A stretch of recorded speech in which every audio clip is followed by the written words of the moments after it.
Welcome to the online Section 8 briefing. Please review each slide along with the information that is being presented. You will be asked to take a quiz to guarantee you understood the information. The Housing and Community Development Act of 1974 authorized three components of the Section 8 program: certificate, substantial rehabilitation, and new construction. The moderate rehabilitation program was added in 1979. The housing voucher program began in 1981 as demonstration and became a permanent program in 1988. The program was intended to help tenants pay for decent, safe, and sanitary and affordable housing to lower-income families. More than 1 million families currently receive Section 8 voucher assistance. Public housing authorities receive funding from HUD through an annual contributions contract. All screening and eviction procedures shall be administered fairly and in such a way as to not discriminate on the basis of race, color, nationality, religion, familiar status, disability, or other legal protected groups, and not to violate the right to privacy. To the maximum extent possible, the agency will involve the other community and governmental entities, as well as resident organizations, in the promotion and enforcement of this policy. Yearly and upon entry to the program, the agency will screen applicants and tenants thoroughly and fairly as possible, so that future drug-related and other criminal activity, as well as other patterns of behavior that pose a threat to the health, safety, or right to peaceful enjoyment of the premises by other residents or agency employees. Screening will apply to all members of the household who are 18 years or older. The local preference claims form. You picked a preference when you applied to the Section 8 program. So if you pick the veteran's preference, in order to meet that, you will need to turn in a DD-14 showing an honorable discharge. If you picked the employment preference, in order to meet this requirement, you will need to submit 2 consecutive pay stubs that show a minimum of 20 hours a week. If you are elderly or disabled, you will need to turn in a copy of the Social Security Award Letter or the SSI Benefit Letter. If you are claiming the job training or school preference, we will need your class schedule at least showing 12 credits. If you are coming in through the domestic violence preference, we are needing a police report or a certified letter from the shelter you are staying at. If you are coming in from extended homelessness, we also need a certified letter from the shelter you are staying in. If you are coming in from public housing, you're going to have 3 or more steps. The first step, we are going to determine your eligibility for Section 8. Once that has been approved, you meet the requirements and you are not over the income limits. You will have 30 days to turn in your notice to public housing. Once you have moved out, they will walk your unit to clear you of any damages, and once we get that clearance, we will be able to issue the actual voucher so you can apply to move in somewhere. This is an example of a voucher. There's the issue date. It states that you are eligible to participate in our program, how we get your monthly portion, and you are not an official tenant until the landlord signs a contract with us. Please make note of the following: the voucher size. This will give you the total number of bedrooms that you can search for. For a single household person with no disabilities, you are only approved for a 1-bedroom unit. For a 2-bedroom voucher or greater, you can search for a larger size upon income approval from the Waco Housing Authority. The issue date. The date that you will receive the search packet. You will be granted 60 days initially and extensions granted in 2 30-day increments upon approval. Expiration date. The deadline you have to return your completed search packet. Date extension expires. If an extension is approved, the new deadline to return the search packet. No one from the Waco Housing Authority may call you to remind you of your deadlines. It is your sole responsibility. The dues of the program. Please submit any documents that are requested by your caseworker. Submit identifying information. That would be your photo ID, Social Security card, or birth certificate. And please submit a copy of the lease once you move into your unit, because we do need that. If you have an extended absence for any kind of reason, you need to notify your caseworker in writing. For any inspections, like if you're needing a special inspection, that will also need to be in writing and request that from your caseworker. If you are moving out, there's a form you will need to fill out called Request to Move with your landlord. And you should only be in one assisted unit. If you are adding a minor, we will just need the Social Security card and the birth certificate. If we are adding in an adult, we need the photo ID, Social Security card, and the birth certificate in order to do the background check. Eviction notices, we need a copy of any lease violations that you may be getting from your landlord. We also need to know who is providing the utilities or appliances in the unit. And please always submit true information. Don'ts of the program: please don't have no interest in the unit.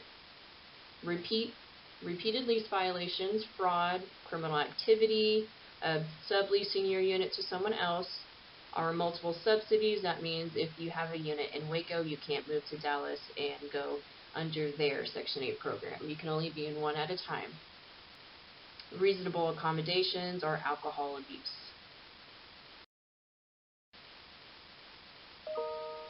We use your total household income minus allowable deductions will equal your adjusted annual income. Then we multiply by 30%, which equals your total tenant payment minus the lesser of the gross rent or payment standard. And that will equal the maximum subsidy, which is our portion, minus the contract rent, which is the rent that the landlord requests, and that will equal what your actual portion will be. The applicant tenant certification authorization: it must pass inspection and you must physically move in before we start payment. You will need to pay the estimated portion upon move-in. No paying of any overages, so you don't get to pay the difference if it's over your surge limits. Rent reasonableness has to be completed and approved by the inspector. Unit must be kept decent, safe, and sanitary at all times. The total tenant payment is 30% of your monthly income. The maximum subsidy is the most we will pay on your behalf. Reasonable accommodations are granted upon request. Request for tenancy approval: this form is used to assist us in information about the unit, and it must be completed in all indicated areas, which will be highlighted. Number 12, for owners of units with at least 4 units, must be completed for rent reasonableness approval. Lead-based paint form: any unit built before 1978 may contain lead-based paint. Complete all indicated areas that are highlighted, and it will show you where the tenant needs to sign, which is you, the landlord, and where we will sign. The utility allowance worksheet: this form is used to show an average of McLennan County utility bills based on the unit size and type. It is only used at the Public Housing Authority and for calculation purposes to determine the tenant and HAP portions. This is not to be confused with the utility allowance payment, which is issued when the HAP exceeds the contract rent.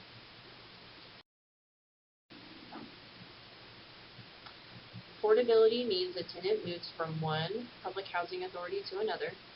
The requirements are that 1, the current job in selected area already and maintain a minimum of 20 hours of employment. So you have to have a job lined up in the city you are wanting to port out to. And 2, you cannot owe any former landlords or public housing authorities. Billing means the other public housing authority will send us a monthly bill for you to move there, and absorbing means the other public housing authority will take you into their program and not bill us. Checklist for Housing Quality Standards, or HQS. There are 3 types of these. The initial: this is the inspection before you move into the unit. A special HQS is when there are repairs needed and the landlord refuses to fix any of the issues. An annual inspection is within every 12 months and usually around your recertification time. The inspectors are looking for areas in the unit to be decent, safe, and sanitary.